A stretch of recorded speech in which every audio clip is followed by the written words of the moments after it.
Good morning, good day, and good evening. I'm as always your host, Brody Robertson, and today we are back for another one of the local indie game developer episodes. Today we have, are you the game director? What do you call yourself?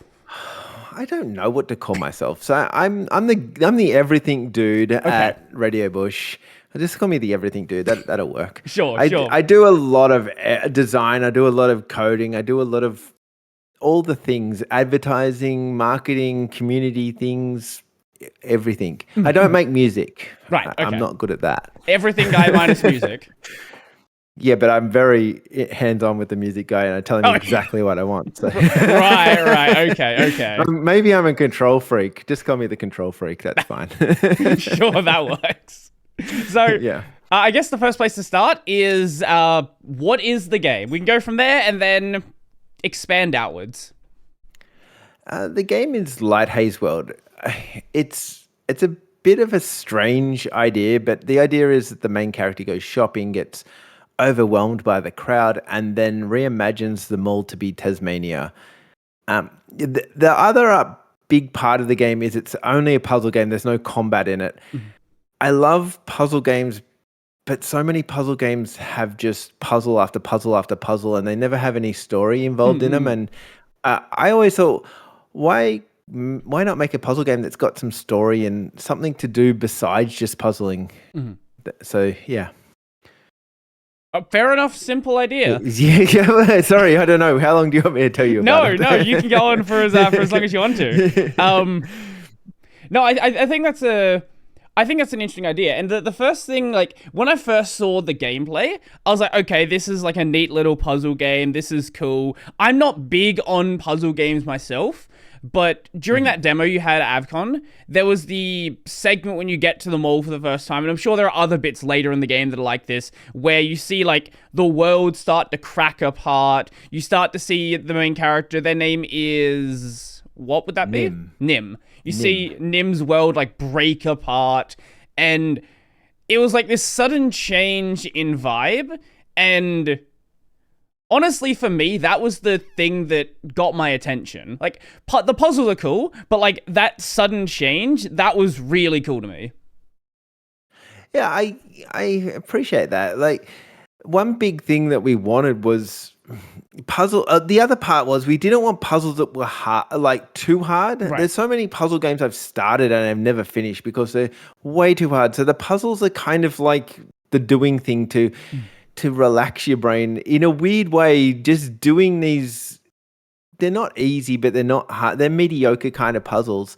They give your brain some focusing, and that helps your brain relax. Mm-hmm. And then the whole story is about anxiety and that. So it really does play to a lot of people that sometimes find the world a bit challenging, and then they have these puzzles that they can sink their brain into for a little bit of time, and that takes the rest of the world away. So it kind of works in that way, I guess. You mentioned you don't want to make the puzzles too difficult. In the demo that was at AvCon, I don't know if that's a demo as in like a vertical slice, or like a demo as in the start of the game? That was the actual start of the game. Okay. Yes. So I would assume the puzzles, like, judging by just like the gameplay trailer loop you have on the website, it seems like the puzzles do get somewhat more complex. In the demo you had, like, they were very, very easy to start. It's like, it's like basic block puzzles. Like, you've got blocks arranged in a way, match the pattern that you see on the thing above it. There was the wasn't there one where you'd like connect wires or something? Correct. Yeah. So what is the point I'm getting at here is, like, how difficult do you want to make them? Like, how long would somebody who is first approaching that puzzle reasonably take on it? Like, do you want it to be something where someone legitimately could get stuck? Or do you want it to be something where it shouldn't be that much of a barrier to overcome? Well, it's like, let's say, like, hardest puzzle here in the game. Like, that. Let's go with that. Like, the absolute pinnacle point of where you want to get to. All the puzzles were designed with this idea of having a moment. So in saying that, the puzzles don't actually break. Mm. They, you know how you like to play a lot of these block pushing puzzles, and if you kick the boxes enough, they'll actually get locked in, and then you have to reset it, and then you have to try and figure out what you did wrong and all that kind of stuff. You can't lock in the boxes in this puzzle. They're forever kickable. So you can just keep kicking and kicking, and then eventually you go, that's what we're trying to do. And so it just probably takes people a little bit longer, but eventually if you just keep kicking stuff around, it'll sort itself out. That's the idea for those things. The other kinds of puzzles are memory-based puzzles, and so they're a little bit of memory. So you can technically cheat if you want to. Like, I know I've played some games with memory-based puzzles, and I'll take a screenshot or whatever, so because I can't remember stuff that well either. So that's a thing too. But it was all about the idea that people could do these puzzles, and it's not like you had to be the smartest person. It's more of the engaging your brain to do something. So they never get to a point where I think people will get out. What does happen in the game, as you progress through the game, the puzzles change into different puzzles. So they're always, you're always trying to figure out what to do in the puzzles, and that's kind of the puzzle. Right. Instead of being stressed out and they're getting way more overwhelming. That's not really the case. Yeah, I do see like a laser dodging puzzle in the trailer you have, and there's one where there's like a you got to memorize the path through like a bunch of spikes. So the idea isn't necessarily that you're gonna make these core mechanics more complicated. It's you're going to introduce different styles of puzzles, and that's going to introduce the sort of like the a bit of mental challenge there. Yes.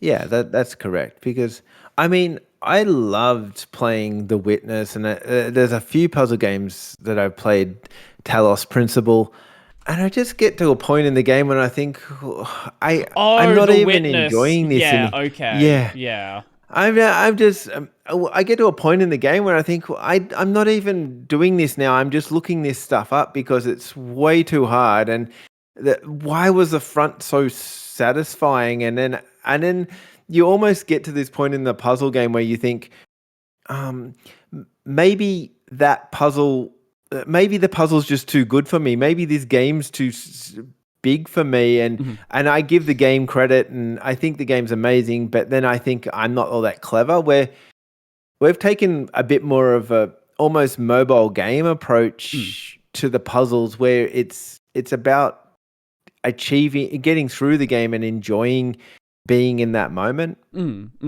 Yeah. Like the Zelda. Have you played like the new Zelda games? And you look at the puzzles, especially in Tears of the Kingdom, you look at them and go, I know what I've got to do. I've got to get that block over there. Or I've got to get that to there. But how do I do it? And that's the thing that I love about puzzles. Right. So you want it to feel like there's some sort of intuitive way to approach it rather than being, I don't even know what I'm looking at right now. Yeah, that's the way I think about it. You've got to, that's why, for example, you talked about the electrical puzzle that we did. And part of the reason that is a puzzle is you've got two wires coming out. Now, one wire goes one way, one wire goes the other way. So if you follow either of them wires, they lead you to the next thing that you're supposed to do. And then you know that those wires have to be connected. You don't know why they have to be connected necessarily, but you know that that's a thing. And by designing the game in such a way that people look at it and go, I know what I'm doing here, but I've got to figure out how to do it. Then you get these really fun moments, and you feel kind of satisfied doing the puzzles then. So, yeah. When you talked about the puzzles not being like failable, I think back to, I assume you've played like the GBA Pokemon games, like Pokemon Emerald, things like that. No, you have? Okay. No, I haven't. Okay. No, okay. So in the, I don't know if there's a thing they still do. I don't know if it's still a mechanic, but in those older games, there were puzzles, and a lot of other games do this, right? Like look at any older games, there was like boulder puzzles where it's like, okay, you have to move the boulders in a certain way to get through a path. And there were ways that you could, in many cases, move them where you would push it against a wall and then you lose access to that side to be able to move it. So you can't actually fix it from that position.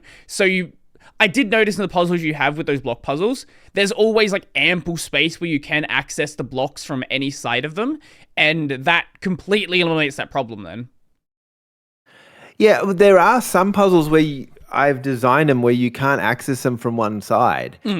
But that's part of the puzzle. But you can always access them from a different side to kind of move it a different way, or you might move it back to where you brought it from. But you're not locking it in where it's a point where you go, oh, I can't do anything now, because I dislike that in a puzzle. There also is for the memory-based puzzles, the spike puzzle, for example, you can lose at that and have to do again. Sure. We had this mechanic where if you step on the spikes, you'll die, and then you'll just get respawned to the start of the puzzle. So it's kind of resetting it automatically for yourself. But when we first started off with that puzzle, we had it that you couldn't die because we wanted to make it more cozy, more friendly. And then all I did was jump across the spikes, and I got to the end and I thought, well, what's the point of this? Now it's not become a puzzle game. Now it's become something else. So sometimes you have to have consequences in the game to make a mechanic enjoyable or intense or feel rewarding by having those things that will then take you down or change the way that you look at that puzzle. I do still think there's a place for a maze-like situation where you can't die, but it'll have to. The way I would approach that is it would need to be a bit more complex, and you'd do something like an invisible maze, right? Where you would. There's a path to get through it, and you're not really sure about the path, but maybe you include some sort of hints where people can get through it, but at the end of the day, you could still, you can follow one wall and eventually you get to the end of a maze. That's just how mazes work. But I think there's definitely still a place for that. But for spikes, it seems like it makes a lot more sense, right? Like if you walk onto the spike, something bad happens, right? Like that's just an established sort of thing that happens within a game. And in real life, you step on a spike, you're not going to be happy about it. Yes, that's correct. And in one of those, I think in multiple Zelda games, they've had invisible mazes where you've had to go through a forest.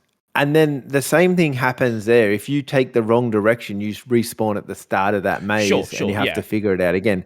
So having a consequence sometimes is important for a puzzle to have its, it can't be just, you just walk through and find your way out. Or that wouldn't be so fun.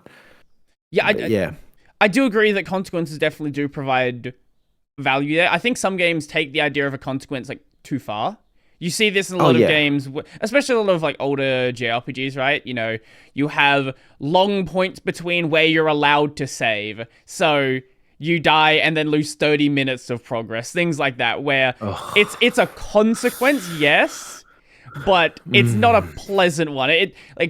There is a lot of games out there where they have it's less of a consequence for your actions and more of a punishment for not being perfect, where it doesn't feel as good when it happens. Obviously, it shouldn't feel great when you fail at something, but it should feel like a learning experience rather than you've just wasted a lot of time. Like with the spikes, right? Like if you die on the spikes because you accidentally stepped on a block that was in the wrong point or the spike in the wrong point, that still helps you progress further because now okay, don't step on that position.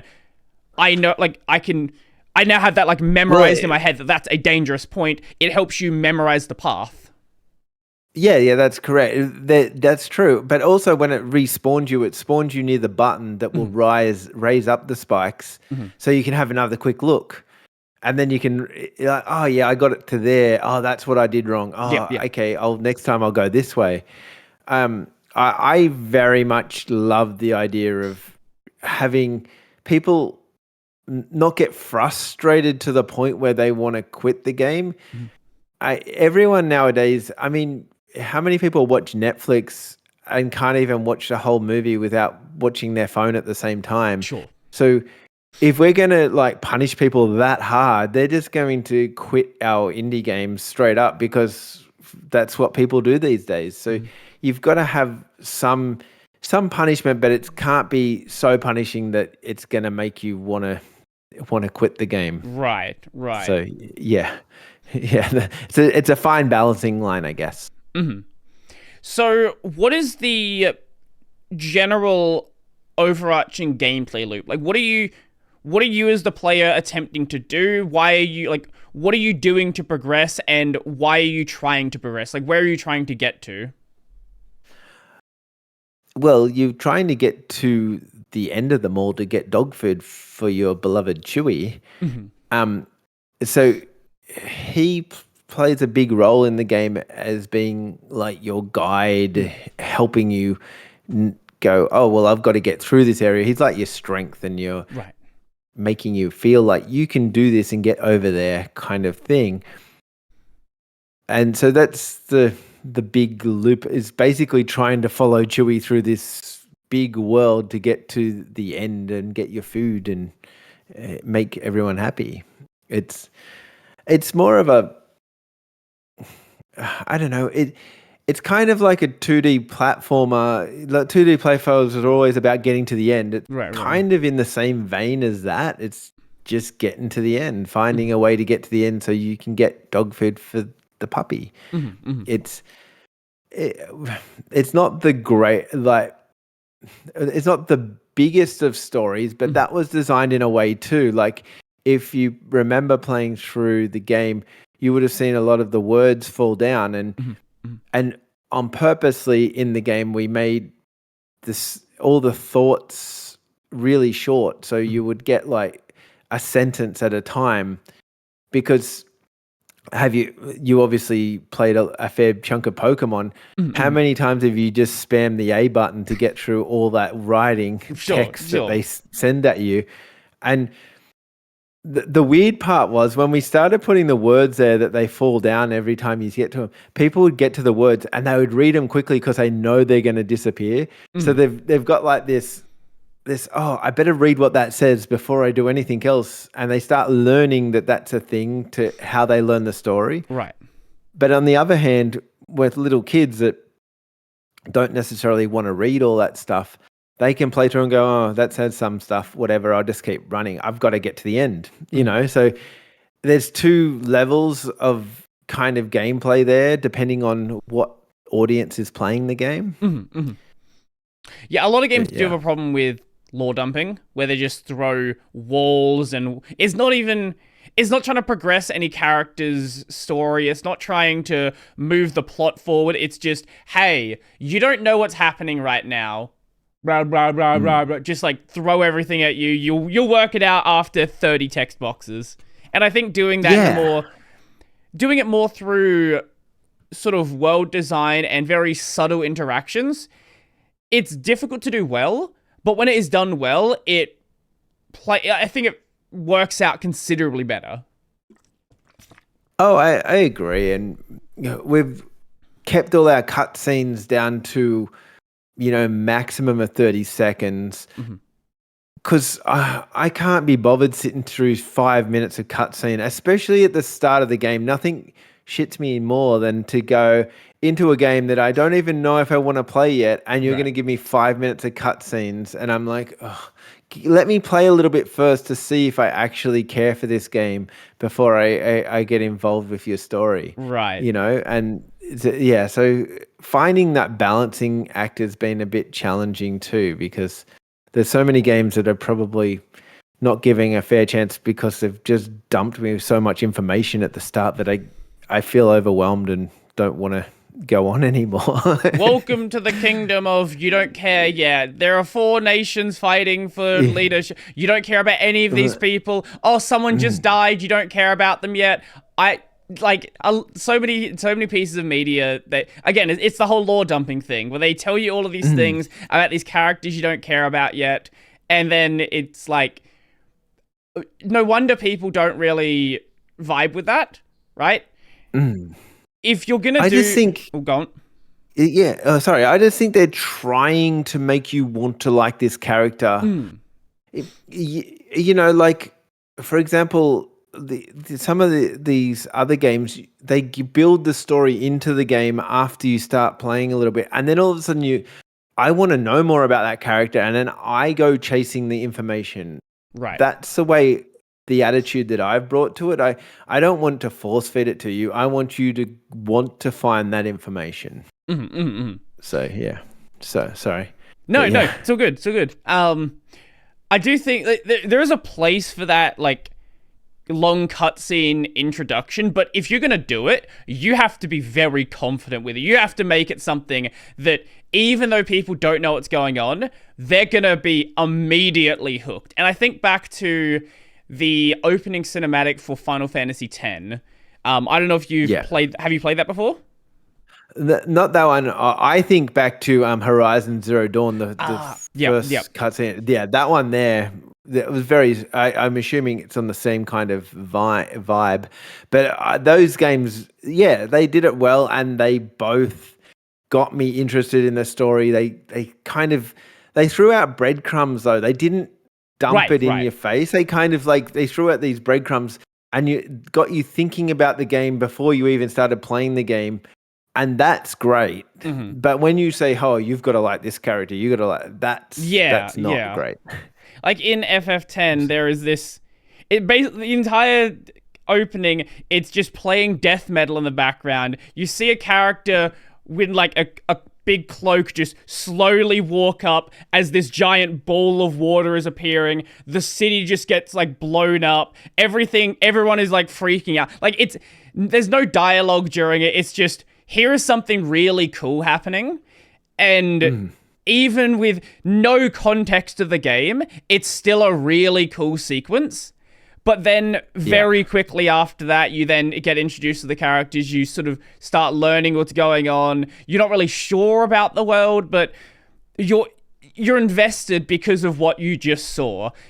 And so many things want to do the Star Wars intro where it's, hey, let's have 5 minutes of scrolling text. And the reason why that works in Star Wars is they were the first to do it.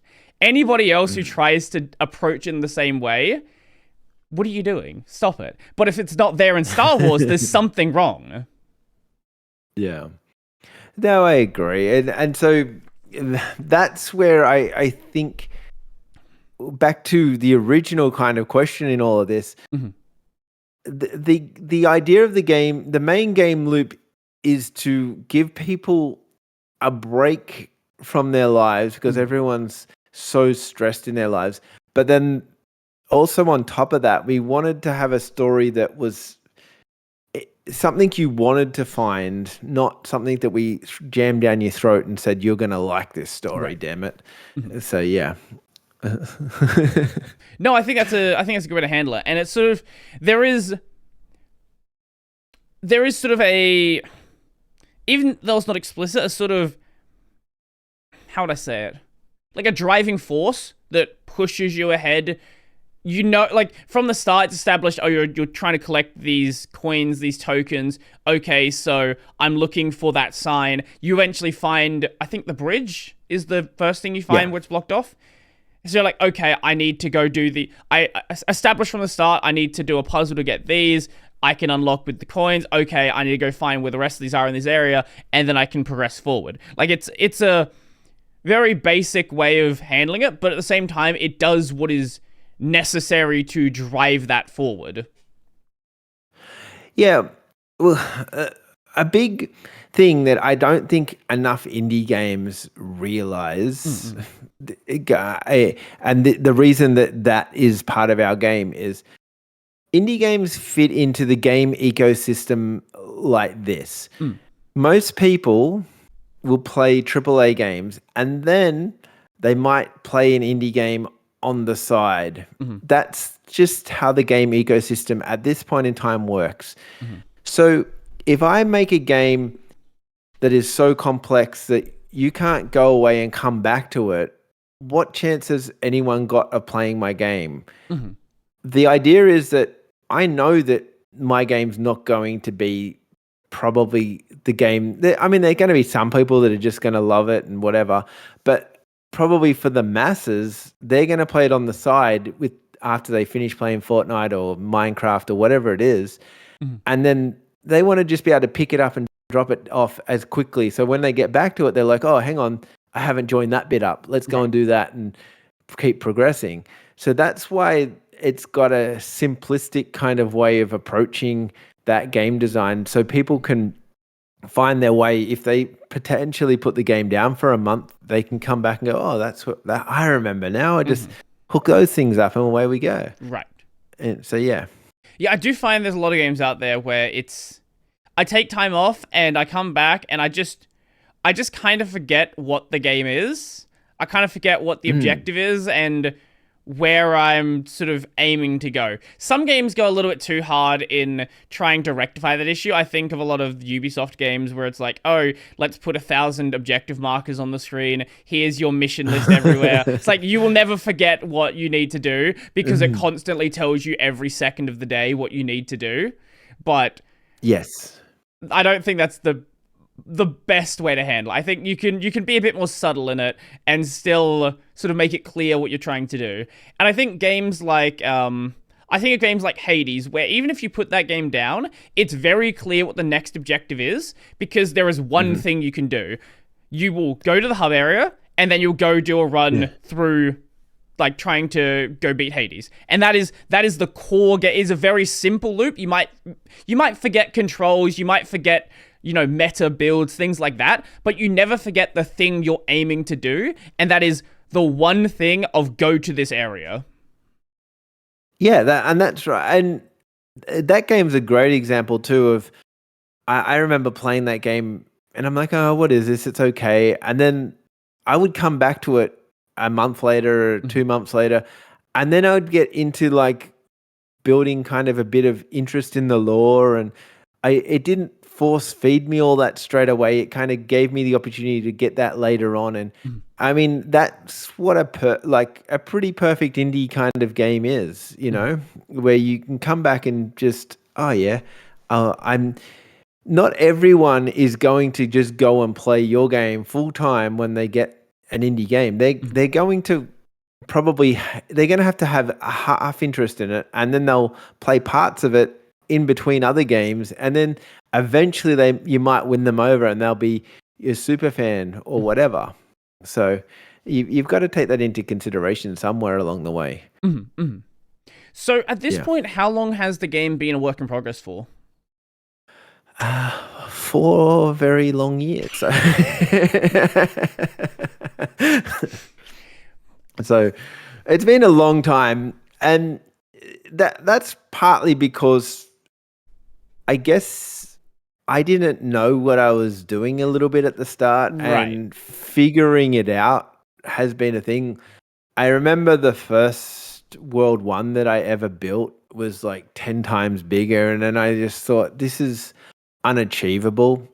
And one thing I soon learnt was we built this massive World 1, and then I had like things in similar places, and to get from one thing to the next thing was just like this whole heap of running through nothing, and it just felt so boring. So now I've got like this theory that you have to look at the game as in screens. So once I get from this part of the world, I can see in the bottom corner or in the top corners something else that may interest me, and then I'll go into that screen view, where then if I stopped every time I moved out of screen, I would find some new thing that would interest me and then move me to another area. And instead of having all this blank space between things that I was just navigating for no apparent reason, I kind of hate that in games. So I thought, well, why am I doing this to people? I want to keep making you...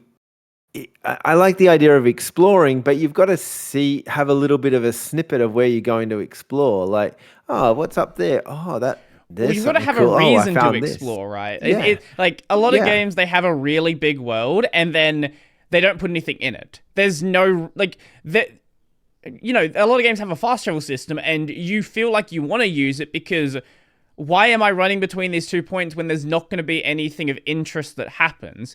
It's just 5 minutes of movement for 5 minutes of movement, just to kill right? time. Yeah. Yeah. And I think that works, but you need to have an engaging movement system. Like GTA 4, its driving system is really floaty. Cars are a mess to handle. You're gonna crash into things. But because of that, there's like there's something of interest that happens when you're navigating between locations. If all you do is hold down one button and you go forward, right? Like that might be interesting the first time you go around the map, but what about the 10th time or the 20th time? This is one of the things that Skyrim does really well, right? Where you'll go between two towns and it's like, oh, there's a cave over there. Oh, there's a bandit there. Oh, there's a fox there. And there might be little things that aren't really that much value, but there's something happening in the world. It's not just tree. Oh, it's a tree. Yeah. No, that's 100% right. And then having little whimsical things around the place for no reason, I find that's kind of like, why the hell is there a sandcastle on top of that rock in the middle of the lake? Like, I don't know. Like, there's no real reason for that, but it kind of, it gives you some kind of weird thinking. You're like, oh, that's kind of funny. You know, seeing funny things in games is also a big thing. I think a lot of game developers forget that games are actually meant to be fun. They just, we're going to make these mechanics. Yeah.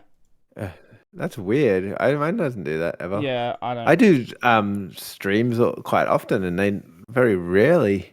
Yeah, I don't know. Yeah, I'll work something out at some point. Anyway, it's all good. You were saying big world big for no reason, something along those lines.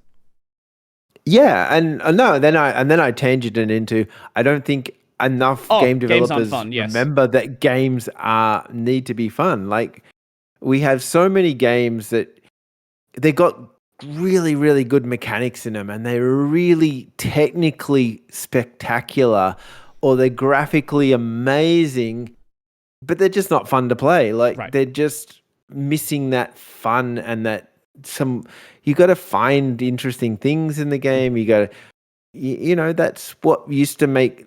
I mean, Mario makes no sense at all as a game.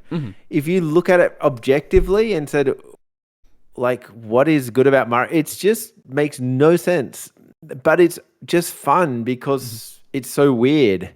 You know, a plumber coming out of pipes, like, fighting weird things, you know, it's just fun.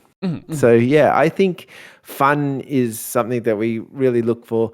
I'm also obsessed with collecting things. We played a lot of Lego games before making this game, and I just enjoyed collecting coins for no apparent reason. So I feel like that's something that I always wanted to add to a game.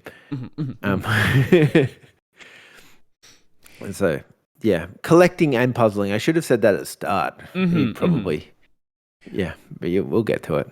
I think you can definitely go too far with the whole collecting thing, and a lot of games, you know, I think back to the whole Assassin's Creed games are, I think, a good example where they kind of feel like objective simulators, where the goal is go from tower to tower to tower to tower. There's not really, there's no reason to go there besides, oh, you see more of the map. And that's the reason. It's just, oh, there's space between them. There's an objective marker there, so go do the objective marker. But it's not like an engaging, there's nothing engaging about doing that objective. And then I think back to mascot platformers like the Jak and Daxter series on the PS2. And especially the first game, where getting each of the power cells, which is like the main collectible in the game, there's always some little challenge to get it. It's, oh, you have to chase down this bird. You have to enable the power to this generator. Oh, there's you have to collect these little fireflies, and then you get a power cell from that. Oh, you have to win this race. And there's always a thing that makes getting the collectible engaging, rather than just, oh, here's a list of every collectible, go get every collectible. Yeah, that's true. We put like a lot of, there's not tons and tons of coins. The coins are kind of more to, you know how some games nowadays have got like a finding element that you can get these games where there's like a still picture and then you find things. Right. So we kind of place the coins in some of them are in obvious spots to lead you, but then the other ones will be just in like a part where you can only just see the tiny bit of it spinning, and it's just to make you stop and look at the environment for a second instead of kind of making you like run around too crazy. It's more just, hey, I can see that spinning thing there. I stopped for a second, you know, and getting that like almost like the Finding Wally or Waldo, whatever we even say different things depending on where we live. Having that kind of vibe in the game as well. There's that kind of component, I guess. So, yeah. No, environment is super important. Yeah. You've got to have that. And the Tasmanian thing, like, we probably haven't talked about that enough. You just briefly mentioned it, then we moved on. Yeah. So there's a Tasmanian thing in the game where you're actually imagining the world to be Tasmania. And it kind of comes from my own experience where I was having a little bit of a tough time in my life and I moved to Tasmania, and then I just found it to be this magical, weird place. It was almost like a wonderland. It's so surreal in so many different ways. If you've ever been there. I haven't yet. I need to at some point. Yeah. It's just, and I thought, why hasn't anyone ever based a game off this environment? It's so incredible to, like, some of the environments that I've been through down there are just out of this world kind of thing. Like, it feels like Jurassic Park meets Animal Crossing kind of vibe. Like, it goes from all extremes to other extremes. So yeah, I wanted to encompass that, because when I would be stressed or something like that, I would just take some of these hikes and let's put some nice scenery in between the puzzles, and we could go hiking. And well, it's not a hike, it's more of a walk to enjoy the scenery. And that was where the Tasmanian scenery came into the game. We're like, oh, that walk was so amazing, let's add that in. So yeah, I think when you said talking about the screen, the game in the context of screens, yeah, that's a really interesting thought that I hadn't. Like, obviously, you would have to think about it in the context of, you know, classic Legend of Zelda, where you actually are interacting with screen. But once the game's moved into 3D and you have a camera that seamlessly moves, or even just 2D games with a seamless camera, you don't really have to think about it in that context anymore. But there's definitely some value in there in always having something of interest within view, and something that sort of draws your attention, even if it's not something that necessarily is gameplay reliant. It's not, oh, here's the next mechanic to interact with, but it's something that grabs your attention. And I like to think on games, like, I said a bit about open world games before, but I think the you can still do an open world game, but I think you need to do like a smaller world. And a great example of this is the Yakuza games, where you're in a very densely packed city, and every couple of steps there's going to be a shop, there's going to be an encounter you find, there's going to be something happening that always feels like, you know, you're not too far away from the next interesting thing happening. And you can't just have interesting thing just lead into things constantly, because that does tend to get boring. There needs to be a bit of downtime there, but I do think too many games just have downtime for the sake of downtime. It's like, oh, we're still thinking in the context of an open world being exciting like it would have been when Morrowind came out, where it's like, oh my god, how is this technically possible? How do you have a big world on a computer? But now, there's so many games with massive worlds that a massive world by itself is not an engaging thing. Like the idea of an MMO by itself is not engaging because there are so many games out there. We've had World of Warcraft for 20 years now. Mm-hmm. Yeah, I agree that it took me a little bit to figure that out though, because and it was all about playing it and going, okay, so number one, if I'm in a big world, how do I know that you've got to go that way or that way, or up or down or whichever way? I mean, the screen's only this big. So how do I entice the player to go that way? Right. Unless I put like markers on and I put a map on, and I'm like, I don't really want to do markers and maps. It just adds a complexity level that isn't really necessary in this game. And then I thought, well, if you have like every time I stop, I look at the screen and go, hang on, over there's something, and all the somethings lead you to another something. Then all of a sudden you've got something. That's how people will find all the parts. That was my way of kind of coming up with that idea. I mean, I'm sure it's not a new idea, but I guess it's something you don't really think about in a game design point of view. Yeah, I think going to games like Breath of the Wild, going to games like Elden Ring, I think they do a good job with that, with not directly telling you where you need to go, but indicating it with the world, right? Like, you come out of somewhere and it's like, oh, there's a giant mountain there. I'm going to go towards that. Or Elden Ring, oh, I finished the tutorial, there is a giant tree, a giant glowing tree in the distance. I wonder what the giant glowing tree is, and you start going towards that, and it leads you down a path. You can just ignore it and go somewhere else, but...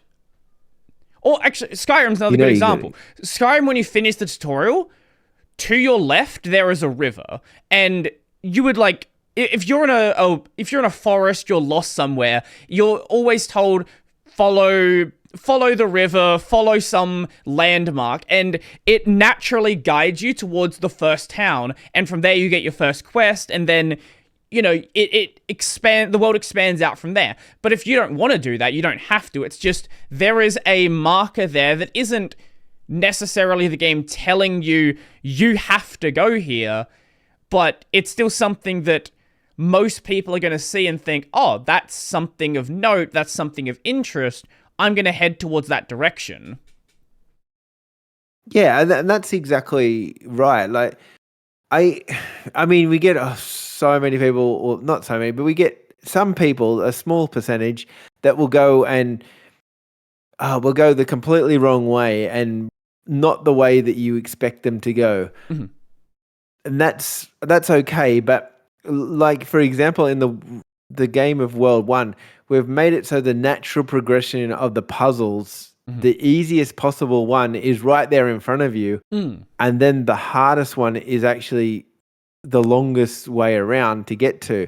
And so that's what, so probably 90% of the people will do that in the right order, in the order that I kind of intended them to do it. And then you get the other 5 or 10% that won't do it in that order. But the beautiful part of the game is that if they don't do it in that particular order, then they can go and find that puzzle, that easy puzzle, if they wanted to get them started with the process. Right, you don't have to do the puzzles in a specific order. Not in some areas. Some areas it's linear, and some areas it's more of an open world. At least in the opening area, it's not linear. Yeah, that's correct. The first, and so even putting in, so on the bridge, you would have noticed there's some boxes on the bridge that you have to kick to get.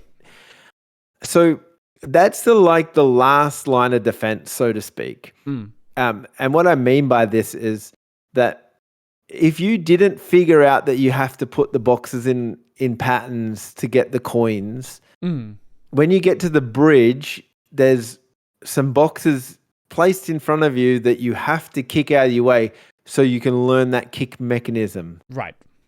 Now, most of the people have got to that point on the bridge and they know how to kick a box, and that's fine. But there are some people that go and walk around the whole world and go, well, what do I do here? And then they get to the bridge and they kick them boxes and go, oh, maybe I have to do something with the other boxes in the rest of the world that I haven't done yet. Right. And then they go back and do it. So it's designing it in a way that some people will do it the wrong way, but then they'll still find their way back to getting it the right way. So, and I'm sure that Skyrim does a thing. If you go off the wrong way, you're probably going to find a road that leads you back to that village, or to another one where you'll find other quests. You'll find, yeah. So you know, what I mean, they all find a way to lead you back around. Maybe you take the long way back around, but eventually you'll find your way back to the where we want you to go. So yeah, it does work out. So you've shown the game off at AvCon. You've shown it off at PAX before, yes? Yes. What has been the sort of response you've gotten to the game, and how has that evolved since? When did you go to PAX? Was that 2023? We went to 23, 24. I went to Gamescom in Singapore and PAX in Boston. Okay, you've done a bunch of them. Okay. Yeah. So yeah, we've been to a few of them. But how is how's the response sort of evolved as the game has progressed? The response has been like, so the first time we went to the PAX, we had a very basic build. It was a demo. It didn't really showcase any of the story component of the game at all. It only showcased the puzzles, so we could see what people understood about the puzzles and stuff like that. And so we had to hold people's hand a lot on the very first PAX. I remember we're going, oh, okay, so go up there and you'll see this and that will tell you what to do here. And we were giving him so much information and we're like, well, this is not the right, we're doing something wrong here. If people can't work out what they're supposed to do, then we're doing something wrong. Right, you're not going to be there when they're playing the game at home. Yeah, that's right. Well, I can't hold their hand at home. So then the other part about it was there was not really that much story involved. So people weren't getting emotionally attached to the game or anything like that either. They thought it was a nice puzzle game, but they didn't, probably not more than that. Right. And then the year after at PAX, we brought the same demo back, but we changed a whole heap of stuff to make it way more intuitive to people. One thing that we did notice, if you're making a game, if you're a game developer watching this, we did notice, so we had the super easiest puzzle in our demo that was literally like one screen. We're talking about screens again. One screen out of the first frame that you land in. And 90% of people would run past that easy puzzle and go and do the hard puzzles. And the reason was that all these people were testing out the mechanics of running and jumping and doing stuff before they even thought about what they had to do in the game.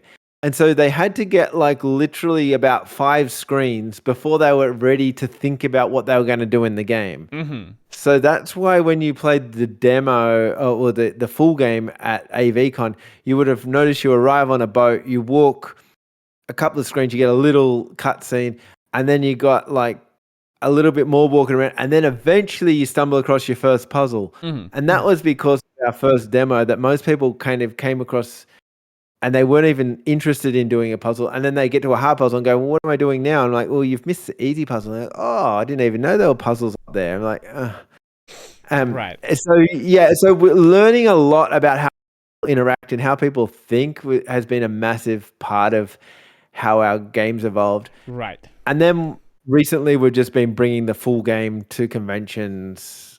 It's not quite finished, but it's very close.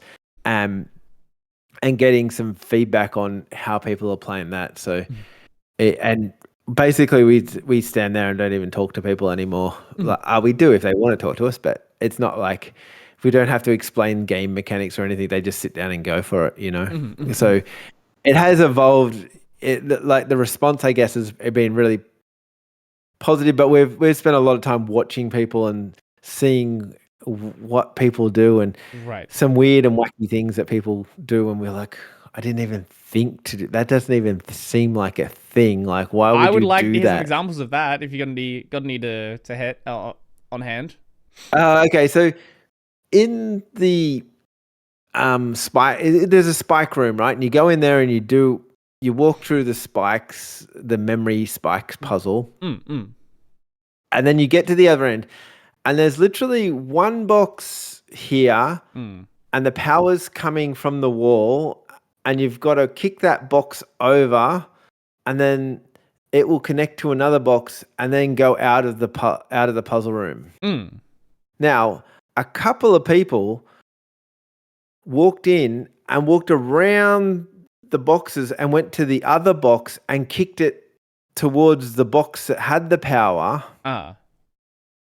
And then broke the puzzle because the puzzles aren't resettable, that they could get into such a position that they had to basically restart the game again because they've just ruined my whole mechanic.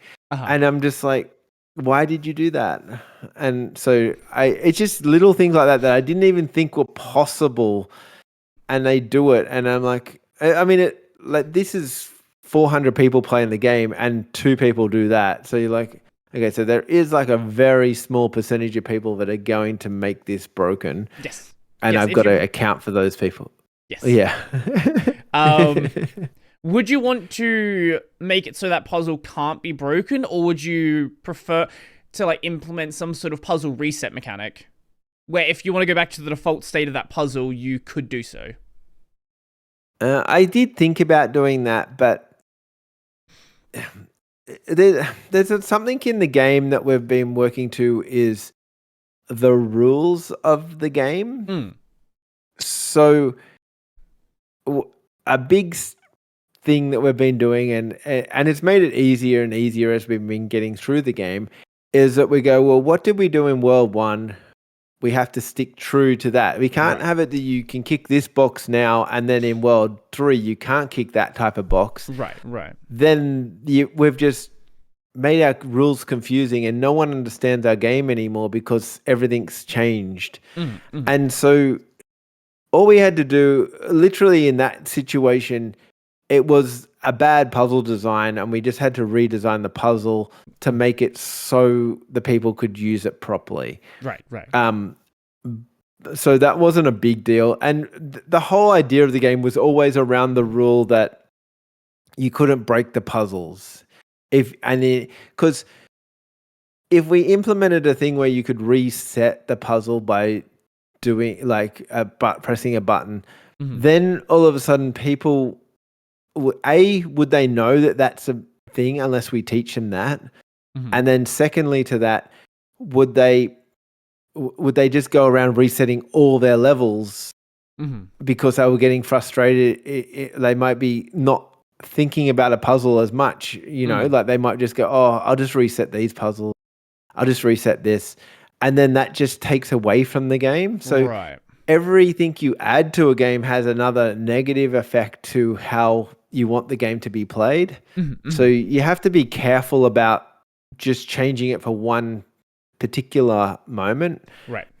Sometimes it might be easier just to fix that particular puzzle or whatever.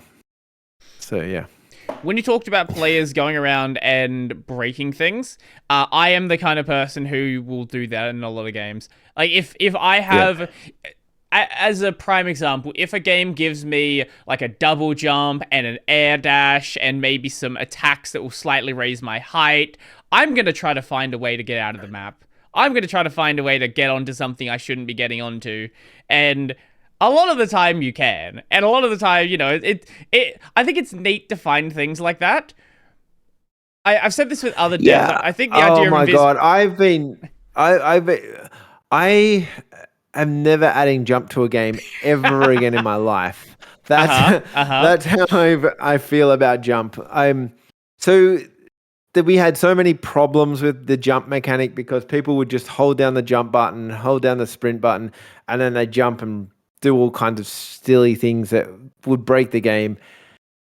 So the way around this that we've had, I don't know if it's right or wrong, you tell me, but now you jump and you have to release the jump button before you can jump again. So you can spam it over and over again if you want to keep jumping. Sure. But most people will give up and go, well, that's just annoying.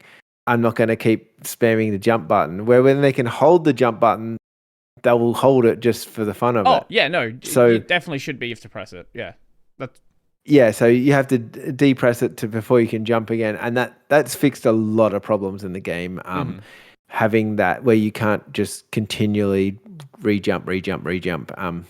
And yeah, I think testing a lot of things, having lots of the kick animation, when you kick in the game, there's like a small 0.5 of a second before you gain control of the character again. So every time you kick, he stops and does his kick. We did have it where you could move and kick, but it didn't seem like it's a cozy game to start with. So why do you want to be able to run and kick at the same time? Because then you had all these slide kicks and all these weird things going on, and it didn't make sense to the gameplay as well. So we just removed that and made it so you could, if you kick, that's your decision, but then you kick whilst you're in a position. So I don't think there's as many things. We've been putting up fences like around the map to stop people getting into areas that aren't designed to be got into. So there's lots of things like that have come around, and I don't know, like I had a weird guy at AVCon actually that there was a timer in the game. So it was the full game, but there was meant to be a timer in the game. So after about 20 minutes, it would come up with a screen thing and say, hey, you've finished playing. Thanks for playing. Next person kind of thing, move along. And that timer broke for some reason. I don't know what I did. And it wouldn't work in the game.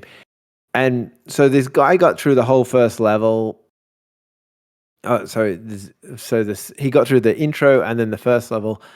And then he hit the rocket, and the rocket blew up the world too. And he went to that bit, and then there was a part where there was a collider there, so you couldn't go through. And I hadn't coded that incorrectly. Right. But in all fairness, if my timer had worked, you would never have got that far into the game. So it was a kind of double-edged sword there. Anyway, he got to that bit, and that bit was still blocking him from entering level 2. And then he's like, well, why didn't you have like an end screen? I said, like, it's broken. It was broken. I'm sorry. And he's like, well, why did you have that collider there? I can't do the next thing. And he kind of got quite frustrated and annoyed with me because I took the game to a convention and there was a bug in it that he found. And he was like, well... he went mad on me for a few things. He was quite aggressive. I don't know if it was a passionate aggression or what kind of aggression it was. It was very I don't know. It was strange. It was it's quite in your face. Like, oh, this shouldn't do this. This should do this. And he was quite angry, but it was almost a passionate angry. So it was.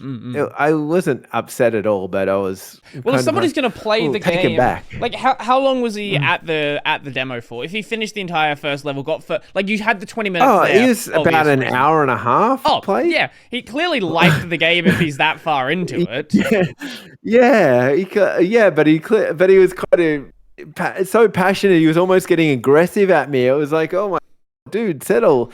Well, it'll be fixed by the time we release this stuff. He's like, and no, that's just how it is, I guess. But yeah. So how big is the game at this point? So as you played World 1, you would have seen that each world has multiple caves in it. Right. So there's 8 levels, which are the above ground, and then all in all, there's about 38, including the caves. So about 30 caves as well. So yeah. Obviously, being one of the people in the game, it's kind of hard to know how long a regular person would take through it because you sort of understand how every single puzzle works. But how long would you expect someone to take to finish the entire game if they're going into it blind? They don't really, they're just sort of casually going through it. I'm expecting anywhere from 4 to 6 hours. If I was to run through it, I could probably get through it in like 2 or 3, knowing all the things I know. Right. So yeah, if you knew you could probably speedrun it in 2 kind of thing. If you knew everything and you knew what the sequences are and stuff like that, you could, yeah. Right. But you obviously have to have that figuring out time, which everyone's different on that. Sure. I would say 4 to 6 kind of thing. Okay. So like most people take at least an hour in World 1 to unlock all the things of that. And some of those people haven't even discovered there's a top section of the map that you don't even need to go to, and probably 80% of the people don't even go up into that area to discover that part. Okay. So I think I only saw one person go up and discover that part at AVCon. So there's a whole lots of different areas that people haven't done, and then there's also in the game these little how do I say it without giving it away? This is there's some bits that if you discover them, they will help you unlock something later on. Sure. So there's a lot of people that haven't even discovered any of those type of things, and they're kind of like a little bit, they're still out there to be discovered.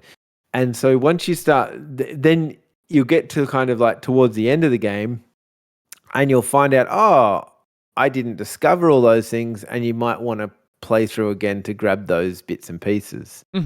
So that's to get. So if you want 100% it might take you 6 hours. Okay. With those areas that people haven't been going to, is that a problem you see? Would you want to make those areas feel more compelling, or do you not see that as an issue where people are kind of just not going to them in a lot of cases? It's different, see, because whenever I watch somebody play, like say you play, I give you a copy of the game right now, and you film yourself playing it, and you give me a video back. So with all the people that I gave that to, they will probably 50% of them will go to them areas. Okay. Where at conventions, I think people just want to do the main bits at the convention. Yeah. So I think it's hard to judge convention people versus at home people. Also, the thinking at a convention can be a little bit harder as well because you've got all this noise and stuff going on. So yeah. And it's not your PC, you're playing on somebody else's PC. There's a whole heap of issues at conventions. So it's hard to judge that feedback at conventions versus at home time. Right. I someone else I had on there, you had like a very atmospheric game. The music was a big part of it, and you can't do that at a con, right? Like you can maybe hear the music a little bit, but then you got the main stage music, you got all the crowds. Like if sound is a core part of the game, that's just not going to work. And like very few things you can really get a sort of a perfect sense for what the game is at a con unless you give people like noise cancelling headphones. And even then, there's still some things. So if you're an indie dev watching this, here's some advice as well. I've been to like a few conventions, obviously, and I've seen like some games. So you see all different types of games there, and for example, there was a game that just released this week as we're recording this, called The Drifter, and that was at PAX back in 2023. It's a click and point adventure game. It looks real. It's a nice pixel. Yes. Yeah, it looks really, really cool. Don't get me wrong.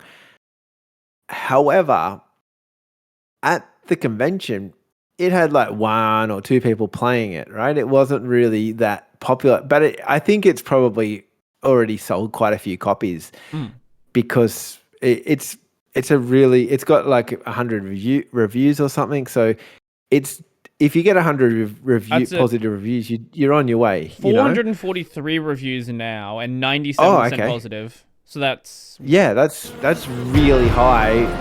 They're on their way to, but at the convention, you could walk up and get a seat at that game at right. the convention, and then if you go to a convention and you see one of those 4-player co-op, or not co-op, but like couch party games. Yeah. They've got people all around them at the convention, and people are like living their best life playing this game. But they sell hardly any games when people get home.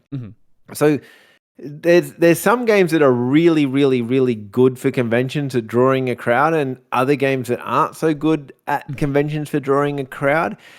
And that doesn't mean that your game won't be successful. It just means it doesn't suit conventions as much as the other games. So party games really suit conventions. A lot of people find it difficult, especially once you're an adult. It's hard to get people get together to play a party game, right? So though at a con, like, you're in a lot of cases there with your friends. If you're not there with your friends, you can like drag some random person that walks by onto the table. One of the devs can join. Like, it's very easy to fill up a four person group when there's thousands of people around you. Yeah, that's right, 100%. And it gives you this really nostalgic moment in your life. But then you get home and go, okay, would I rather buy that party game or this really cool single-person game that I can play by myself and escape my work week? Right, I know which one I'm buying, and it's not the party game. So I think that's what happens to these games. And it's just misleading at the conventions, though, because you see some games that they just got the biggest crowds, and you're like, oh man, they're going to go really well. But then they release to like not all that much. And it's something I kind of didn't realize when I went to the first convention. I'm like, oh, all these party games are going to do way better than me. And then I'm like, I don't know if they will though. So yeah. Well, there's also the thing with games that are like visual novels or very story focused. That's just not it. Regardless of, like, I think single player games work, right? Like a single player shooter game that'll get a crowd at the convention because it's like very easy to understand what's happening. But a story game, it's something where the value is you getting invested into it. And at a con, especially a busy con, you're not going to get an hour, 2 hours to play a game in most cases.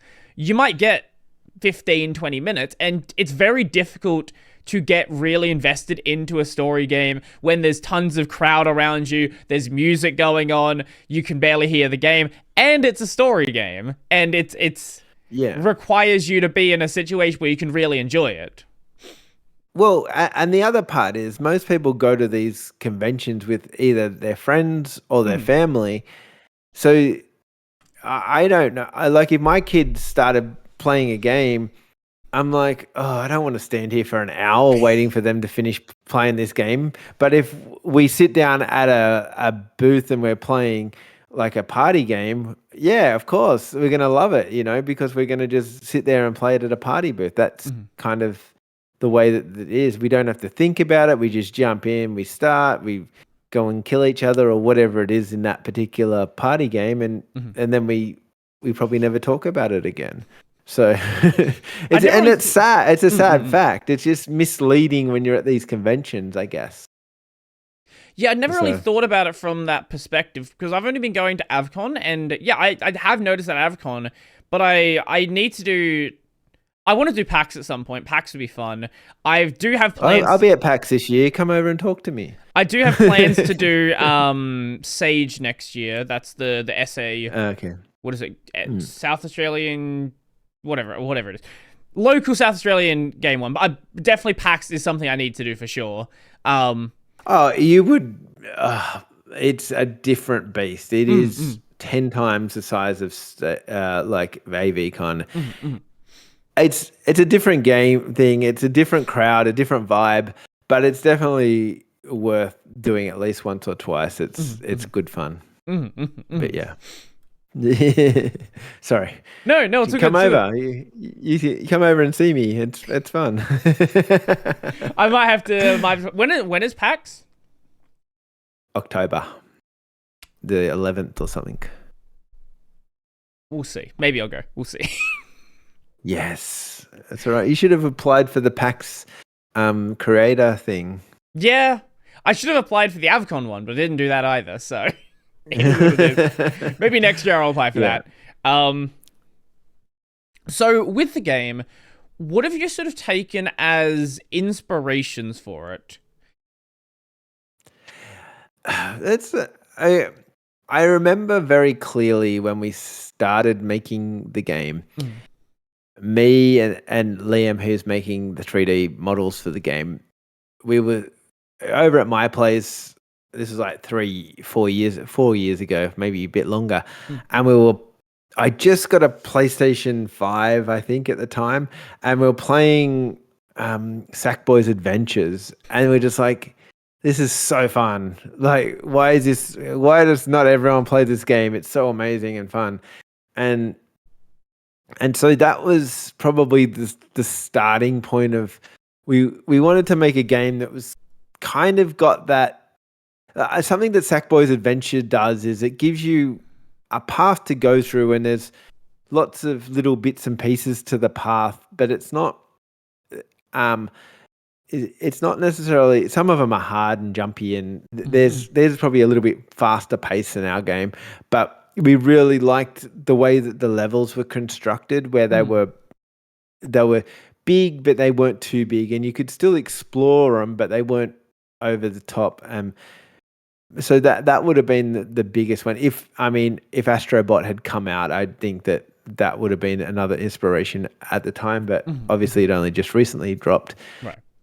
But then, and then the more that the game developed, like it's weird that all these kind of games from your subconscious past kind of present themselves in these games that you don't even realize they were an influence until you kind of like, oh, I may have got that idea from some other game. And if you look at a game like Commander Keen and stuff like that, that's probably got like a bit of a feel to how our game has come about. It's kind of got a similar kind of story. It's got similar kind of that's got a bit of shooting and stuff in it, but it's that. And obviously Zeldas, the Zeldas were big on the list as well for part of those kind of three squashed together, I think is what Light Haze World best reflects.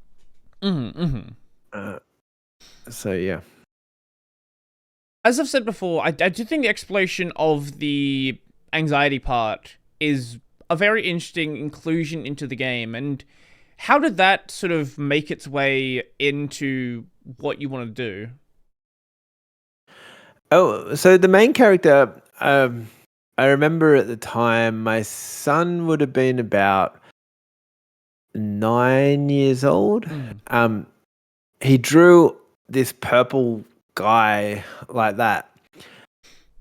And I'm like, oh, what's that? I'm like, oh, I just drew a picture of how I feel today. And I'm like, why are you purple? What's happening? He's like, oh, I just feel a bit alienated. I'm kind of like a little bit of an, so that's why I made it a bit of an alien kind of thing. And, and I just thought that's such an interesting idea for a character. Why do all our characters have to be superheroes? Like, sometimes what would it be like for a character to be anxious and a little bit not sure about themselves, but they have to find their own strength to get through the game kind of thing?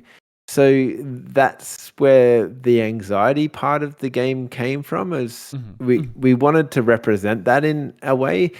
You get things in the game like these overly big cactus or cacti, depending on who you are, in the game, that the things like that are way too big and way too scary than they need to be, but that's how the character's perceiving them. Right. So that's why it works in a way. It's like you've got this you look at it and go, oh, that no cacti is that big. But it works because it shocks you for a moment. You walk into it and you pop into some bubbles, and we didn't want blood. We wanted bubbles because we wanted this kind of whimsical kind of feel to it as well. Okay. So Okay. yeah. So, let's see. Oh, grant funding. I did want to talk about that one because you guys have received grant funding for the game, which is really cool. Yes. So, I guess Screen Australia. I Yep. guess for anyone who's curious about like how you would apply for that and sort of what it entails to get grant funding, like what sort of if you receive it, like obviously different places are going to have different things, but with Screen Australia, like are there some sort of requirements you have now that you've received the funding, or how does that sort of work? So the easiest way to apply for it is to obviously go to their website. They have like intakes where they get funding every. I think they give out funding every 2 times or 3 times a year, something like that. Mm. And you apply for it in one of those intakes. And I think you can apply 2 or 3 times with the same game, and then that's done. So everyone applies differently. Everyone wants something different out of their funding. Mm. It's not a clean answer of, Right. oh, we want this or we want that. So most people say, look, we are making this a particular type of game. For us, it was a game about Tasmania with the guy with anxiety and all this stuff. And we would like funding to help with our own wages to make the game. And that's where we went with that kind of thing. Mm. And so when you're presenting your case to Screen Australia, you've got to specify what your goals are. And they could be like, we want to make a vertical slice and we want the money to spend the next 6 months making a vertical slice. So then we can present that to a publisher, and then that could be your goal. For us, it was to build a whole game. And at this point in time, we were already a fair chunk of the way through the game, and we wanted some money to help us finish the game because we were running out of our own personal fund kind of thing.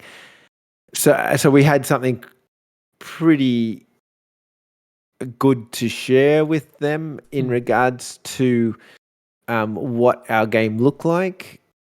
I guess if you've got no game to show and you're just saying, hey, it looks like this mixed with this, and it's probably going to be more challenging Sure. to kind of present that. Having like a little demo of some sort is probably always a nice thing, so they can understand that. And then we had, and then our commitments are now to release the game, obviously, and depending on what goals you put in place. So if you put 5 goals in of, we're gonna by like say by the end of the year we're gonna have our demo ready. So then you might get your first payment after that, or you might you get payments based on the goals that you put down, and then as you achieve those goals, you'll get payments for that side of it. So it's they're very helpful, and I mean, I think it's really helped. Maybe Light Haze World isn't going to be successful. I don't know. If it is, if it isn't, but one thing I'm sure of that Screen Australia has definitely helped me with is getting into the games industry a lot further. It's helped me focus on my game, but then also it's kind of introduced me to some different connections and things like that have helped me. So when the next game is in development or done, I know what I'm trying to do with that game. And I guess that's kind of a big part of it as well. It's not just about, I guess it gives you a bit more freedom. So then all of a sudden you can actually, you're not working 9 to 5 and you're trying to build a game on the side. You got some funding, so you've got a little bit more room to extend yourself, I guess, as well. I mean, there are things that I've got to do well, I don't have to do, but I've been invited to do a science thing on how funding affects the game industry, where I have to go and talk to some like researchers, and they're kind of trying to figure out what if the funding is good or bad, and I don't know, all that kind of stuff. I don't know exactly. I haven't done it yet, so that's next week. Things like that I get invited to. They GCAP, they invited me last year. They put us into GCAP, the game in there, and then they let me have a ticket for GCAP because I had the game in there. Little things like that help bring your game to help. So it's not just, for me, it wasn't just the funding, it was all the extra little bits as well. Like the funding was a big part, but also the other side of it as well that really helped me grow as a developer. And all of a sudden, I don't feel like I'm just starting off as a game developer anymore. When I first got funding, I felt like I was just starting off. Now I feel like I'm in the games industry. I guess is that a long-winded answer of everything? But yeah, that's how I feel. So with the funding, what has that actually enabled you to do? Like, now that is a thing, now that you have that, like, what couldn't you do before that now that you have it is possible? Well, the biggest thing was that before I was working a part-time job. Now I'm not working a part-time job because I replaced that with a wage from the funding. That's pretty much funding-wise. That was a biggest part of what happened for me. It's like I said before, it's getting like meeting a lot of people that you probably necessarily wouldn't have met. Like they will help you, like steer you down some paths of, hey, this event's on this weekend. Would you like to go to this event? Because they're also helping out with some funding for that particular event or something like that. They're involved with an event and this is available for you if you would like to, or you might not have even known about some stuff that they help you learn about. So that's the other side of the funding. But yeah. So at this stage, sorry, I forgot to say one thing you have to do as your requirement. Okay. And this is kind of really cool.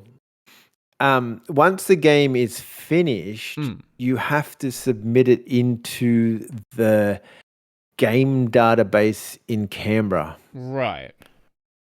I didn't even know there was a game database thing in Canberra. So, all these games, once they are finished, especially if they get Screen Australia funding, that's part of the requirement, is to put these games into this kind of time capsule of Australian games. Okay.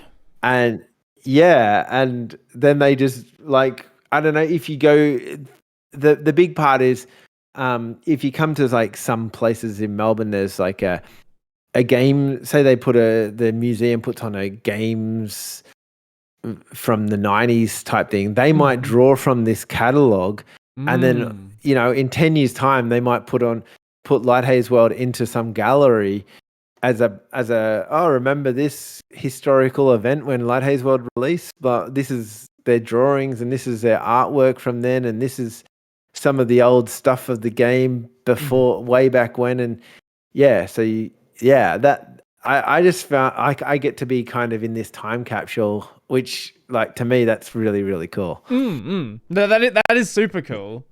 At this stage, and maybe it's hard to commit to something exactly, how much longer would you hope to be working on the game? Like, when would you like it to be? Hope, or I'd like to release tomorrow if my dreams are true.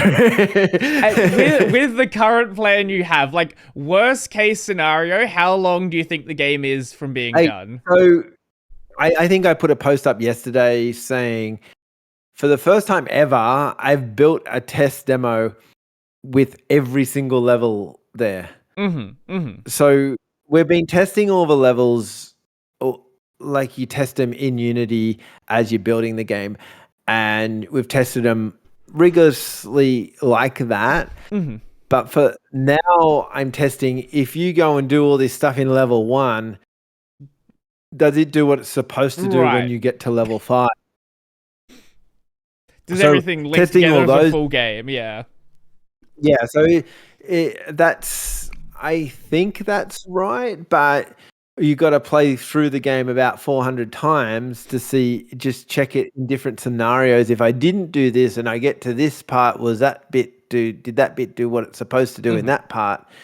And yeah, that once we get through that, then I think we'll be making a announcement on the release date soon, and that's something we've been working towards.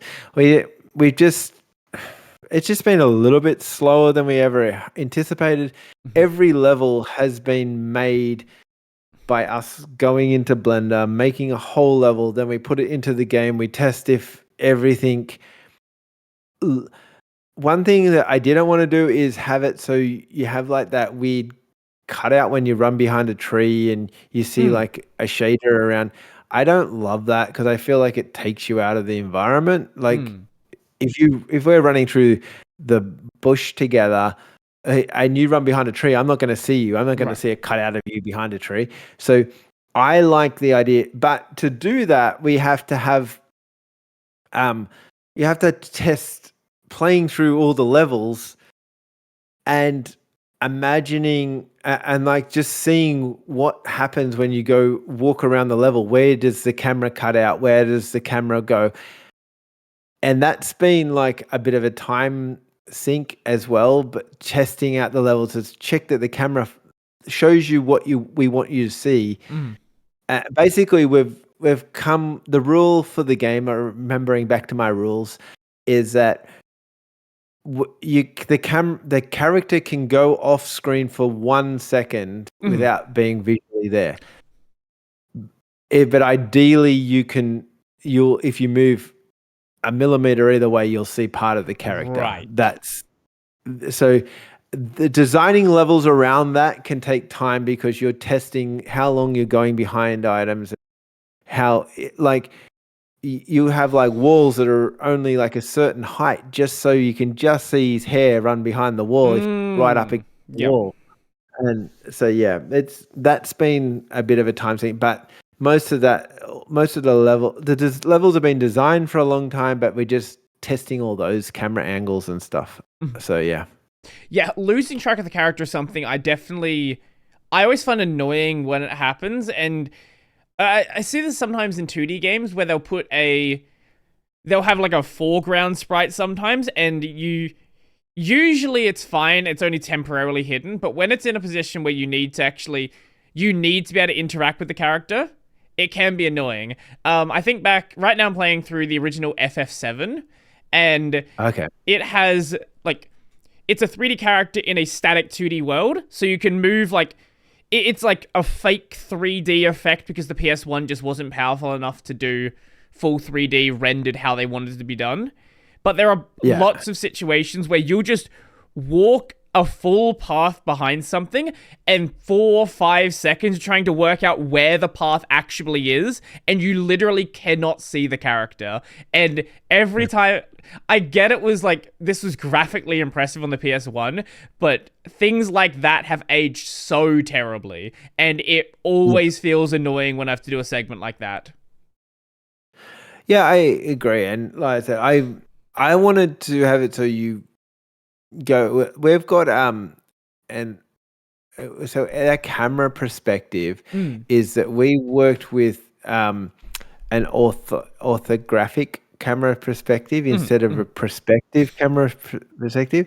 So what that means is that, for example, if he's running up a hill away from you or towards you, you can't actually see that in the game because of the camera's perspective. So we have to like design also, if we want to have like the illusion that he's going up a hill, we have to design it that he's actually going up a hill left to right or right to left.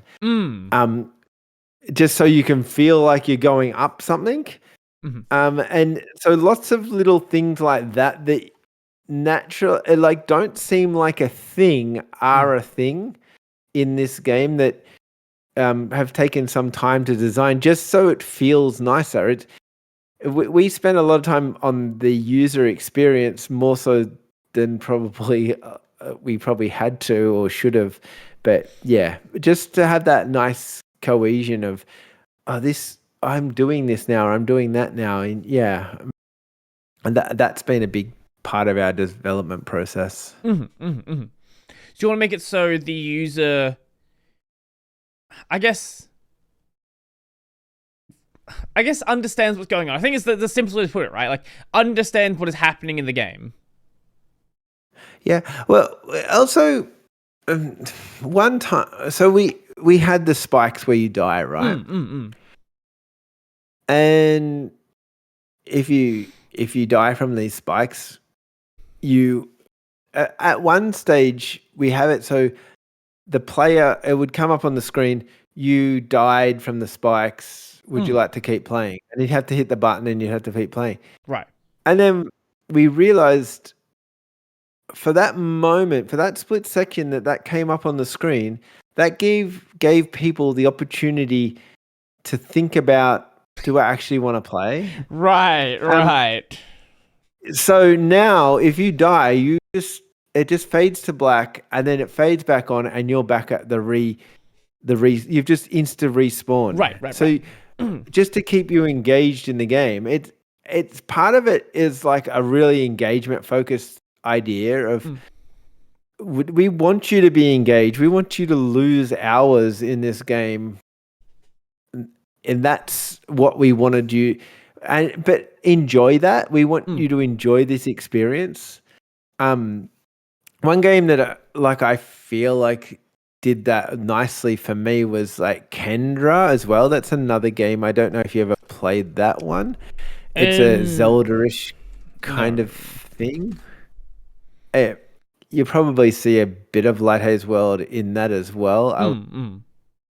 But it's got this really immersive environment, and you just go to a next section, and you just keep wanting to keep going through the game. And I think that's also an important factor of game development these days. If you just give people an easy out, then they're going to go, okay, I guess I'll leave. I guess. Right. What's the advantage of me asking you a question that you don't need to answer? Like, of course you want to play again. You didn't start playing this for no reason.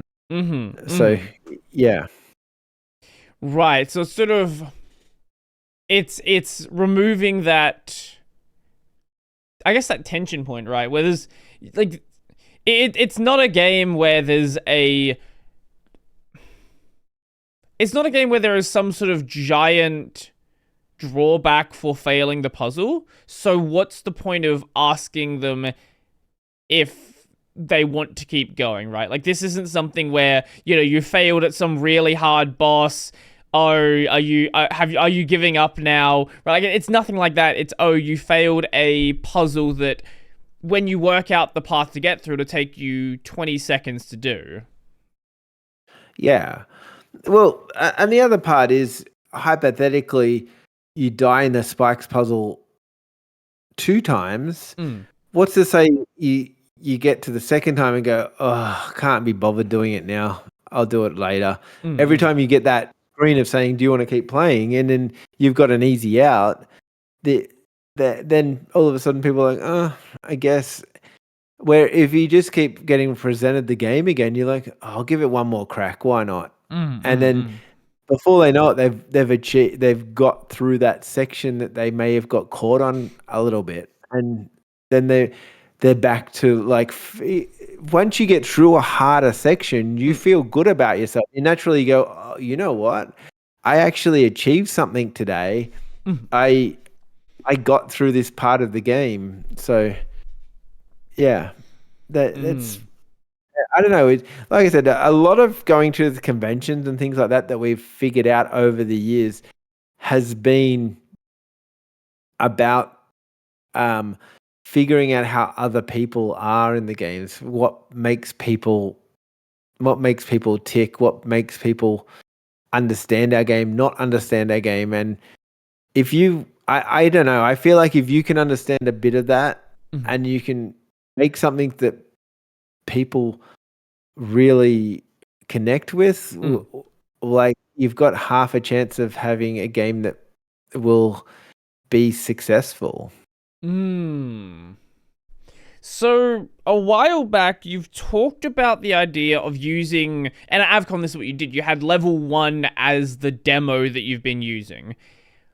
Is that what you've done at? So you had a separate demo at one point, yes? Yes.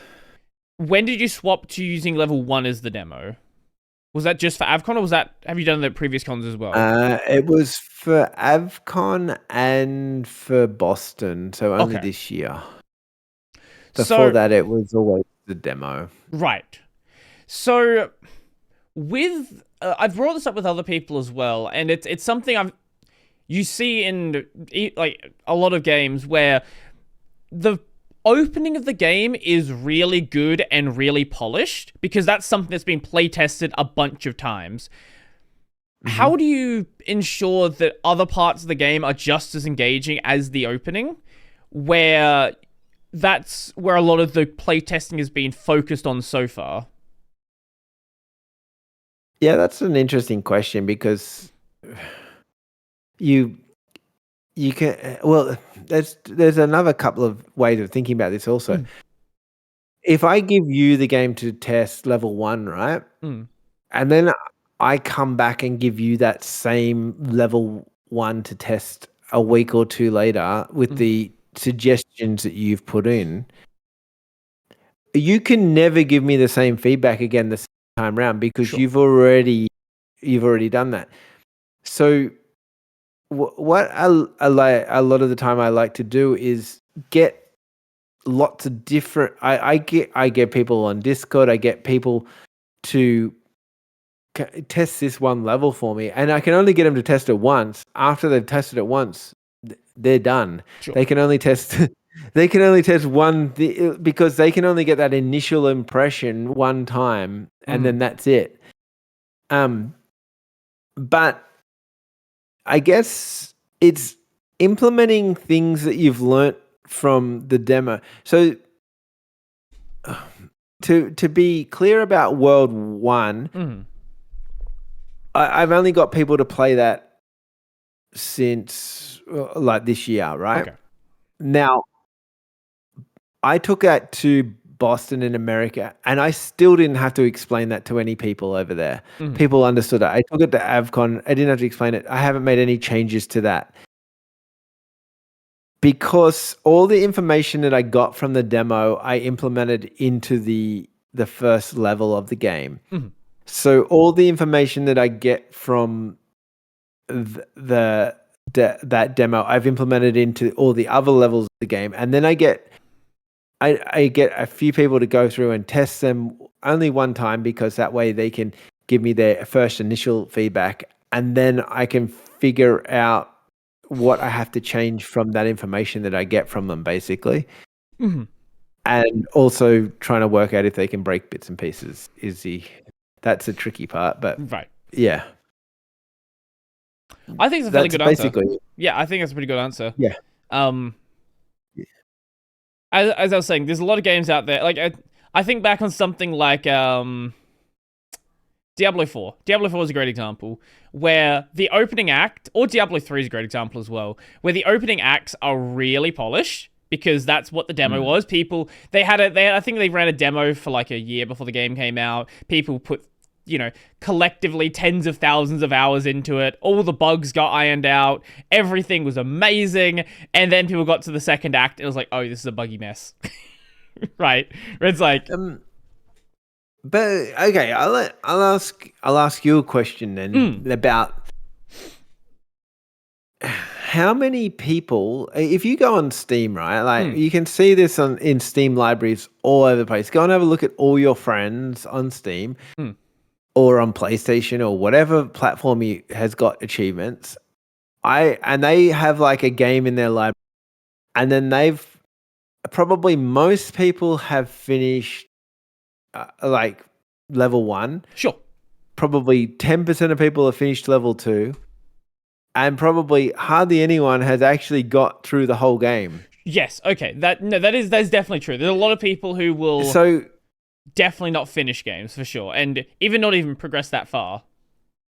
Yeah, so like I said to people like The Witness, like think of our game as a top-down version of The Witness, right? Because I think that's kind of like a fair, and they're like, oh, I love that game, right? And I got that response back from like hundreds of people. Oh, I love The Witness. And then I asked them a follow-up question. Did you ever finish The Witness? And they said, nah, it was way too hard. So they probably only played the first, 20% of the game. So and then the other part about this as well is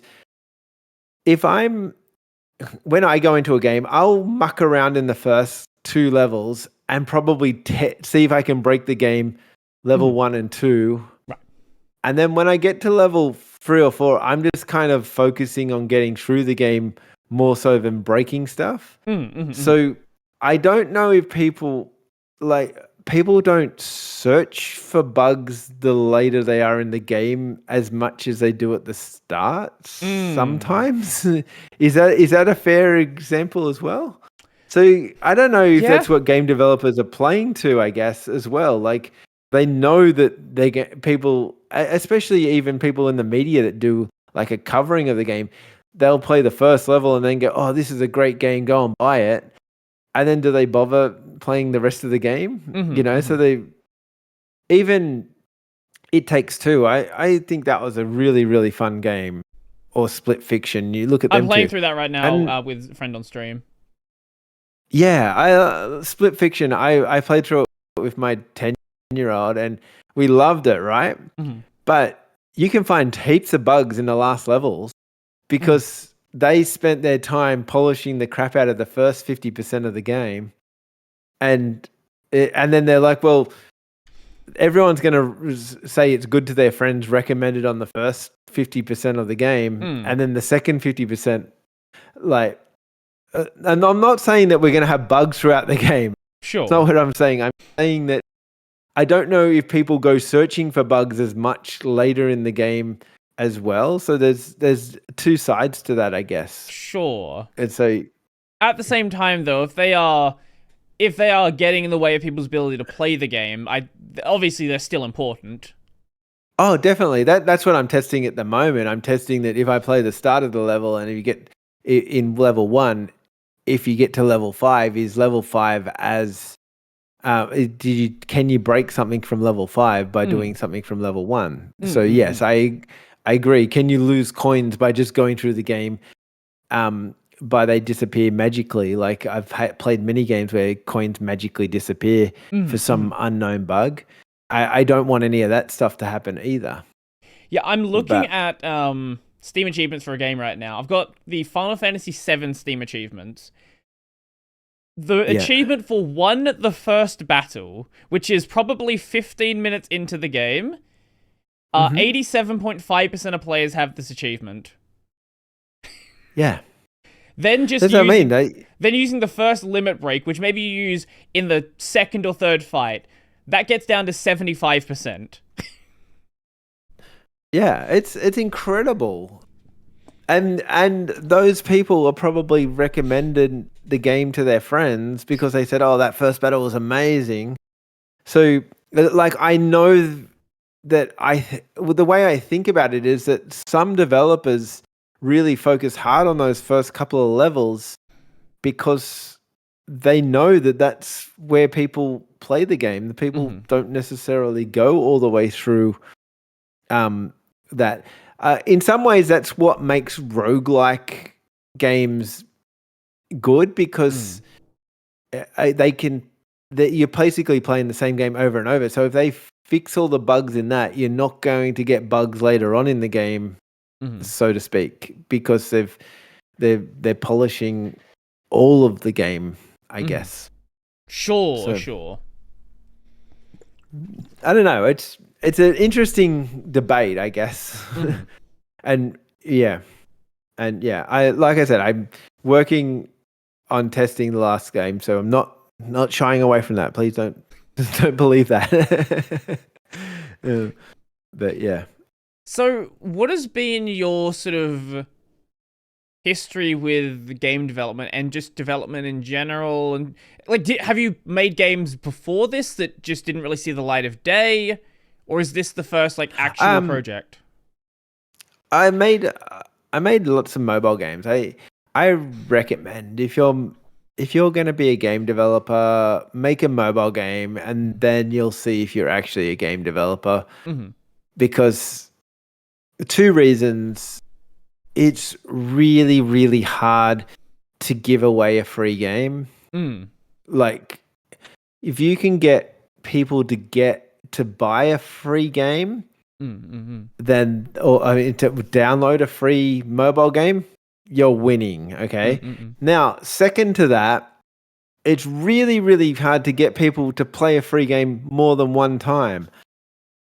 There's a lot of people that will never open your free game up after they downloaded it and played it for 5 seconds. And then, on top of that, it's really hard to get your instructions into a free game because most people want to get into a free game without even thinking about it. Like, I remember I made this little puzzle game up for a mobile game, and it had literally 2 sentences, basically a small paragraph of instruction at the start of the game. Like, first sentence had move the blocks this way. Second sentence said, then you can break the blocks. You know? And I talked to my friends and family afterwards, and I said, "Oh, what do you think of that new game I released?" And they're like, "Oh, it was all right, but I only worked out how to move the blocks. I didn't work out how to break the blocks." And I'm like, "It was written at the start of the game, you know?" And they're like, "Oh yeah, but that was way too much reading." And I'm like, "Yeah, you're probably right. Like, I know that if I got that free game, I probably wouldn't read 2 sentences." I'm not being sarcastic. I'm like, the real point of it is that people just don't. They just want to get in and have a crack at it. And so that's like been a big philosophy in learning game development. And for me, is I can only teach people really small amounts of information at a time, because you got to make it not feel like you're learning. And so that was a big part of like the development of our game as well, is you've got to make sure that people are learning along the way. Yeah. And that, so.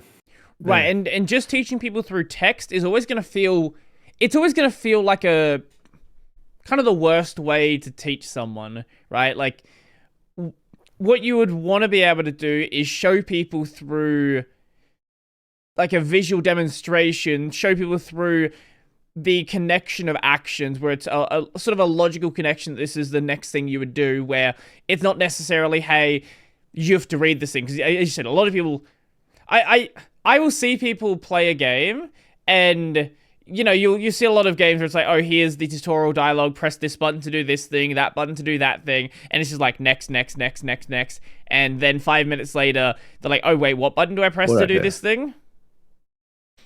Exactly, 100%. If you sort of, I think a good way to do it is if you are going to introduce mechanics through blocks of text, it needs to be point by point, not necessarily everything at the start, but it's like, okay, hey, let's say a platform, right? So, okay, you press X to jump onto this platform. How do you do a double jump? Okay, you're at another point now, you press X twice. Oh, you can do an air dash. If you press circle in the air, you do this. It's not introducing it all at once. It's breaking that down into individual pieces, so you are just addressing one mechanic at a time.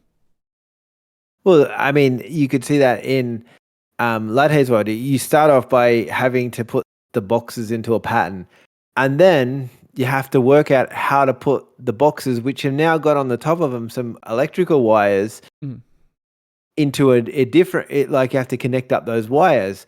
So you've learnt the little bit and then you learnt the bigger bit. And that's exactly how I've gone about learning stuff and a lot of it came from mobile games, in the way that you can track so much on mobile games. Oh my God. I can tell you like what toilet you're playing in basically on a mobile game. And so by able to track that information, you can find out how quickly one person will play your game. And listen, and that's the thing, it's a free game. It's literally the freest of free thing. And you still can't get someone to engage in that. I mean, that's the hardest sell. And the great thing about mobile games is you get to do all the things that make games great, like storefronts. So you get to go and put it on Google and Apple if you want to, and you get to go and put it like really, like they normally you can build a mobile game in like a couple of months, and then it fails, and you build another one in a couple of months, and that fails, and then you build another one, and you can go through that process 10 times, in a year, and then all of a sudden you're like, okay, I learned so much in that year. Where building one game, like been building Light Haze World for 4 years. This is my first game, I would have quit a long time ago because I've learnt so much along Light Haze World as well, but I've already kind of figured out a whole heap of stuff from making these mobile games. So, yeah. So it sort of builds up your experience, and you've learnt things from that process before you went into a larger project like this one is. Yeah, correct. Another thing, here's another interesting thing you may or may not know. We talk about text before. On Steam, what percentage of the audience is English speaking? No searching, come on. Just have a guess. I was going to look at the Steam hardware survey. English speaking. I know the Chinese audience is a massive audience on Steam. Yeah. Probably 50%. Yeah, you're a bit closer. Most people say 70%. It's like actually like 38% or something like that. The Chinese speaking is like 40%, and then 36. You've got 36 right now on the latest hardware survey for English. Yeah, and then so you look at that and you think, if I write down a paragraph of speaking in English and I don't translate to any other languages, how many people can actually do my game anyway? Like that's only 38% of the people on Steam can play my game. So that's another crazy kind of side to it that a lot of game developers don't even consider for the I'd never really thought about that. Actually, that does make sense. To be fair, there are a lot of people who do know English as a second language, so there is definitely that. So their main system language might be, might be Brazilian or might be German, but a lot of people in those countries also do, especially if you're in Germany or you're in France, you're in a lot of European countries, a lot of people there will know English as a second language as well. Oh, definitely. It's probably closer to 60% will do that, probably know a bit of English as well. But having only that English and having a lot of text that makes no sense. Right. Yeah, if you can get away from that, you're winning every day of the week, So For sure. that's a big part of it. Is there anything else you want to touch on, or we can start wrapping this one up because we're coming up on the 2-hour mark now? Yeah, I'm fine to wrap it up. I didn't realize we were talking for a long time. I talk a lot of shit. No, it's good. This is roughly how long I like to do the episodes for. Okay, cool. That's fair enough. Nothing. Is there anything else that we didn't touch on that you think is probably important that we should talk about, or did we sort of touch on everything? Not really. I think we talked about the game. I think, there's not a whole lot of anything really I think we talked about more than I was even thinking we were going to talk about. So yeah. Awesome. That's all good. Yeah. If people want to go and wish list the game and check everything out, where can they go? Light Haze World is on Steam. They can wishlist it there. And if you want to find out more about anything, I post a lot of stuff on social stuff. So you can go to Radiobush on LinkedIn? No, LinkedIn. No, don't do LinkedIn. Okay, you can go to Radiobush on Instagram or TikTok or YouTube and X or Twitter, whatever you want to call it. I don't do Blue Sky because I'm not doing any more social media. Understandable. It's hard to manage. I've limited myself. Yeah. So I'm just like, ugh, that's too many. And I don't even use X all that much. But yeah, basically Radiobush, YouTube or Instagram or TikTok is the best place. And then you can always find hit me up and you can come in a Discord if you want. It's all fun and games. It's all good. Awesome. So, yeah. And I do like to, sorry. Am I talking still? I do like helping out other indie developers too. So if you want to know stuff, I'm more than happy to give out information. I don't believe in gatekeeping all the stuff. If people ask me, hey, how do I do this? I'll tell you. Sometimes I don't like publishing, do this kind of stuff because there's some stuff that you kind of, it's a hard road to kind of get that point of who you're talking to say to the masses you should do this with your thing. Sometimes there's specific cases it's easier to give a specific answer for, if that makes sense. So right. No, that's fair. So if you're like, hey, I'm thinking about making a game about a worm, how do you think I should present this to Screen Australia? Then I could maybe give you an answer. Right. But if how do I present this to Screen Australia, as a generic thing? It's too big of an answer, right? It's impossible to kind of categorize. So yeah, that's what I'm saying. Sometimes it's easier to do it on a more personal level kind of thing. Right. And yeah. Anyway, that's me. Okay. I'm Ant. Nice to meet you guys. Well, I'll do my outro and then we can sign off there. Okay, cool. So my main channel is Brody Robertson. I do Linux videos there 6-ish days a week. Sometimes I stream. Check that out if you want to see that. I've got the gaming channel, Brody on Games. Right now, I'll be playing through Split Fiction with Ren, and maybe I've finished Kazan the First Berserker. If I have, I'll be playing Metal Gear Solid. Also, I've got the React channel that is Brody Robertson Reacts, where I upload clips from the stream. And if you want to see the audio version of this, it is on basically every podcast platform. It is on Spotify, on Apple stuff. There is an RSS feed, which is cool. And if you want to watch the video version, it is on YouTube at Tech Over Tea. I'll give you the final word. How do you want to sign us off? What do you want to say? Have fun. Fair enough. Too much. Oh my God. Fair enough. Too much.